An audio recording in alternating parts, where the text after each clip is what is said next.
जय शनिश्चराय नमः। जय हनुमानाय नमः। दर्शक बंधु मु आज गोटे विषय उपर आपण मानकु कहिछि तो ता पूर्व से विषय शिखेबा पूर्व मु आपण मानक सहित किछि गोटे शेयर करबा पई चाहूछि। से कथा प्रथमे शुणतु तापरे आमे विषय उपर को जिबा। दर्शक बंधु आपण माने प्रथमतः मो चैनल को देखुछंती भल व्यू भी जाउची मु जाने किंतु सपोर्ट टिके करना हाथी। प्रथमतः गोटे सब्सक्राइब जो माने देखुछंती कि मो चैनल ले नुआ निश्चिंत भाव में करेंगे।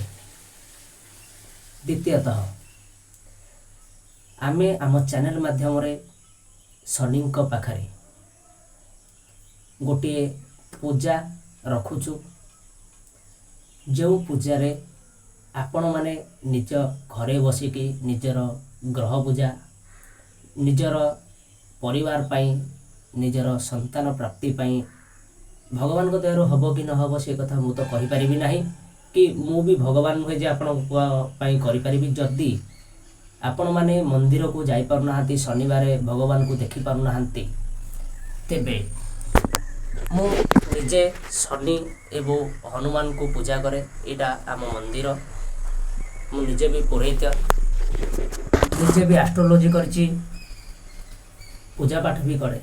जदि आपण माने घरे बसी भगवान दर्शन कि भगवान पाखे आपणकर मार्जना करने चाहती तेबे तले दि जाइथिबा नंबर रे आपण माने कांटेक्ट करि पारिबे। ताहा पुणी मागेणा टंकाटिए भी मु आपणक ठारू दक्षिणा मागिबी नाही। ताहार भिडियो भी मध्य करिकी आपणक नाम रे जलसाई करा होतुबो आपणक नाम रे पूजा होतुबो तार भिडियो भी करिकी मु आपणक शेयर करबी। किंतु पूजार खर्चटी आपन को बहन करिया पई पड़िबो। जेमिति कि भगवान को पई गोटे चुआ गोटे माजणा पई भगवान को गोटे राशि तेल गोटे दीप किछि भोग आपण को हाथ रे जेति कदली दीटा भी हो टका 10टा से अनुसार आपण किछिटा पूजा जिनस पई आपण पेमेंट करिया पई पड़िबो। सेटा तो मो हाथ रु देई परिबिन ना। बाकी मो दक्षिणा कथा मु आपण को टंकाटे भी मागिबी नाही। केवल गोटे सपोर्ट आपण ठारू मु चाहूची सेटा होची मो चैनल को सब्सक्राइब करंतु और मो वीडियो को देखंतु। द्वितीयतः एटे हनुमान को भी मध्य पूजा करा जाए जो माने हनुमान भक्त हनुमान को पाखरे पूजा भी करि परिबे। तृतीयतः ए चैनल रे मु जेतु गोटे पुरोहित लोक आपण मानको भल भाव रे पुरोहित काम भी मध्य शिखेबी। आपण को जदि कोनोसी मंत्र कोनोसी जंत्र कोनोसी मंडल दरकार पड़े तेबे कमेंट बॉक्स रे निहाती भाव रे कमेंट करि पारिबे एवं आम ठारू शिखि पारिबे। आगो आगो आहुरी भल भल वीडियो मध्य आसीबो। तापर कथा होची मु जेतु एस्ट्रोलॉजी करिछि तंत्र मंत्र भी मु साधना भी करिछि सेति पई आपण माने आपण को राशिफल आपण को कर्म क्षेत्र रे कोन घटिबो आपण कोन करिबा पे चाहउछन्ती ताहा सक्सेसफुल हबो कि न हबो लव प्रेम करथिबे कोन आपण को भाग्य रे अछि ताहा भी मध्य कमेंट बॉक्स रे कमेंट करी बुझी पारिबे किबा मो तळे दिया जायथिबा नंबर रे कांटेक्ट करी मध्य बुझी पारिबे। मु एटा फेक नंबर देनी एटा मो रियल नंबर किंतु गोटिए कथा काम नथिले अजथाटारे केही भी कॉल करिवे नाही। चलतु एबे हमें आम विषय ऊपर को जिबा आ लेट करबा नाही। विषयटी मु आनिथिली आपण जेकोसी देवादेवी मस्तक फूल केमिति मगेबे। आपण माने सोशल मीडिया रे भी देखिथिबे बहुत जगह रे भी देखिथिबे बाबा माने एवं ब्राह्मण माने कि कोनोसी लोक भगवान को मस्तक फूल आनंदी किंतु प्रथम कथा कहूची फूल पके आनिबा पूर्वरु सब बेले तांत्रिक देवादेवी मस्तक ही केवल फूल खसिबो अन्य देवादेवी मस्तक न जेमिति कि दुर्गा हंतु काली हंतु शिव हंतु हनुमान हंतु किंतु अन्य देवादेवी ठारू आपण मगै पारिबे नाही। मंगला हंतु चंडी हंतु एमानको मस्तक आपण माने फूल पकै पारिबे। सेथि पई आपण को प्रथमतः गोटे मंत्र को सिद्धि करिया पड़िबो। गोटे सुनसान जगह को जिबे सुनसान मंदिर जोटे लोक जाउ नथिबे किबा नदी कूल पोखरी कूल ए भली जगह को जिबे सेठा को तो आपण माने आसन हेका नहीं पारिबे नाही। आपण गोटे ଭଲ ନାଲି ଗାମୁଛା ଯେଉଁଟାକୁ ୟୁଜ୍ କରୁଥିଲେ ବି ଚଳିବ, କିନ୍ତୁ ତାକୁ ଧୋଇ ଧାଇକି ପରିଷ୍କାର କରିକି ନେଇକି ଯିବେ। ସେ ନାଲି ଗାମୁଛା ପକାଇକି ବସିବେ। 108 ବାର ସେ ମନ୍ତ୍ରକୁ ଆପଣ ଆପଣଙ୍କ ମୁଖରେ ଆଖି ବନ୍ଦ କରିକି ତାକୁ ମନେ ମନେ ବୋଲି ଚାଲିବେ। ସେ ମନ୍ତ୍ରଟି କ'ଣ ପ୍ରଥମେ ଲେଖି ରଖନ୍ତୁ।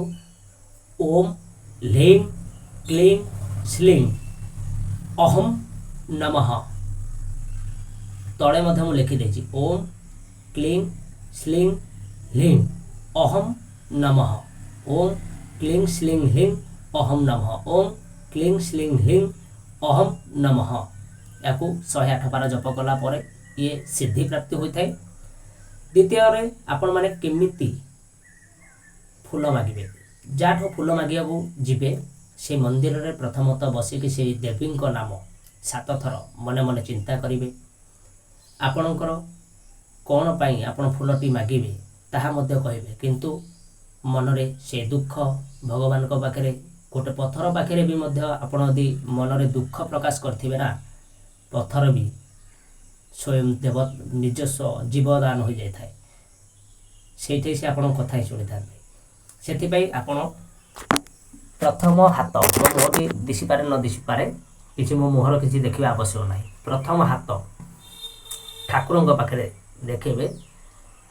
ଏଇ କାଣି ଆଙ୍ଗୁଠି ଦେଖନ୍ତୁ, କାଣିକି ବୁଢ଼ା ଆଙ୍ଗୁଠି ରଖିଲେ ଏଇଠୁ 1 ତଳେ ଏମିତି ରଖିବେ ଓଲଟିଆ। 1 ତାପରେ ଆପଣଙ୍କ ବିଶି ଆଙ୍ଗୁଠି 2 ପୁଣି କାଣି ଆଙ୍ଗୁଠିର ତଳ 3। ଓକେ, 1 2 3 1 2 3 ଏଇ ହିସାବରେ ଆପଣ ସେ ମନ୍ତ୍ରକୁ ବୋଲୁଥିବେ, ଏଇଟା କରୁଥିବେ 1 2 3 1 2 3 1 2 3 ଯେଉଁ ପର୍ଯ୍ୟନ୍ତ ଭଗବାନଙ୍କ ମସ୍ତକରୁ ଫୁଲ ନ ଖସିଛି ଆପଣ ସେମିତି କରିଚାଲିଥିବେ। ମିନିମମ୍ 7 11 21 ଏଇ ହିସାବରେ ଅଯୁଗ୍ମ ହିସାବରେ କିଛି ସମୟ ଭିତରେ, କିଛି କ୍ଷଣ ଭିତରେ ଫୁଲ ଖସିବ। ପ୍ରଥମେ ଟିକେ ଫୁଲ ଖସିବା ପାଇଁ ସମୟ ଲାଗିବ, କାରଣ ଆପଣ ନୂଆ ନୂଆ ସିଦ୍ଧି ପ୍ରକାଶ କରିଥାନ୍ତି। ଆପଣଙ୍କୁ ଭଗବାନ ପରୀକ୍ଷା କରିବେ। ତାପରେ ପରେ ଆପଣ ନେକ୍ସଟ ଟାଇମ୍ ଯେତେବେଳେ ବି ଫୁଲ ମାଗିବେ ବହୁତ ଶୀଘ୍ର ଖସିଥାଏ, ଯେଉଁଟାକି ଏଇଟା ଆପଣଙ୍କର ଅଭ୍ୟସ୍ତ ହୋଇଯାଇଥାଏ ଭଗବାନଙ୍କ ପାଖରେ ଏବଂ ଆପଣ ମଗେଇ ପାରିବେ। ଭିଡ଼ିଓଟି ଭଲ ଲାଗିଥିଲେ ଗୋଟେ ସବସ୍କ୍ରାଇବ୍ଟେ ନିହାତି କରିବେ ଚ୍ୟାନେଲକୁ, ଆଉ ଭାଇନାଙ୍କ ଚ୍ୟାନେଲକୁ ଟିକେ ସପୋର୍ଟ କରନ୍ତୁ। ମୁଁ ବି 5 ଟଙ୍କା ଇନକମ୍ କରିବା ପାଇଁ ଚାହେଁ। ବ୍ରାହ୍ମଣ ଲୋକ ଅଳ୍ପିକା ପାଉଛି, ବହୁତ କଥା ଶିଖିଛି ସତ, କିନ୍ତୁ କୌଣସି କର୍ମରେ ଲଗାଇ ପାରୁନାହିଁ। ମୁଁ ଭାବିଲି ଯେ ସୋସିଆଲ ମିଡ଼ିଆ ପ୍ଲାଟଫର୍ମଟି ମୋ ପାଇଁ ବହୁତ ଭଲ। ଆଜିକା ଟାଇମ୍ରେ ସମସ୍ତେ ଏଥିରେ ଉଧଉଛନ୍ତି, ଖୁବ୍ ଶୀଘ୍ର ମୋତେ ବି ଉଧାନ୍ତୁ। ଆଉ ଆପଣମାନଙ୍କ ପରିବାରକୁ ସବୁବେଳେ ଭଗବାନ ଭଲରେ ରଖନ୍ତୁ। ଜୟ ଶନିଦେବ, ଜୟ ଶ୍ରୀରାମ, ଜୟ ହନୁମାନ।